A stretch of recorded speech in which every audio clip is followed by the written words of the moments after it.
रसूलुल्लाह सल्लल्लाहु अलैहि वसल्लम ईद उल अज़ही या ईद उल फितर में ईदगाह तशरीफ ले गए। फिर नमाज के बाद लोगों को वाज फरमाया और सदका का हुक्म दिया। फरमाया, लोगों सदका दो।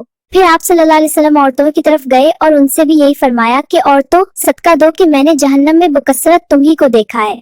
औरतों ने पूछा कि या रसूलल्लाह ऐसा क्यों है? आप सल्लल्लाहु अलैहि वसल्लम ने फरमाया, इसलिए कि तुम लानो तान ज्यादा करती हो और अपने शोहर की नाशुक्री करती हो। मैंने तुमसे ज्यादा अकल और दीन के एतबार से नाकिस ऐसी कोई मखलूक नहीं देखी जो कार आजमूदा मर्द की अकल को भी अपनी मुट्ठी में ले लेती हो।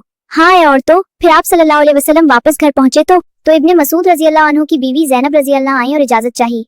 आप सल्लल्लाहु अलैहि वसल्लम से कहा गया कि ये ज़ैनब आई हैं। आप सल्लल्लाहु अलैहि वसल्लम ने दरियाफ्त फरमाया कि कौन सी ज़ैनब नाम की बहुत सी औरतें थी। कहा गया कि इब्ने मसूद रजी अल्लाह अन्हु की बीवी। आप सल्लल्लाहु अलैहि वसल्लम ने फरमाया, अच्छा उन्हें इजाजत दे दो। चुनाचे इजाजत दे दी गई।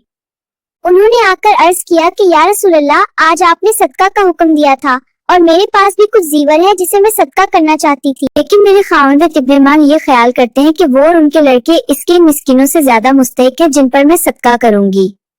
रसूलुल्लाह सल्लल्लाहु अलैहि वसल्लम ने उस पर फरमाया कि इब्ने मसूद रदी अल्लाह अन्हु ने सही कहा।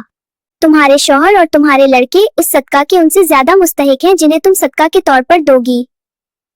मालूम हुआ कि अकारिब अगर मोहताज हों तो सदका के अवलीन मुस्तहिक वही हैं।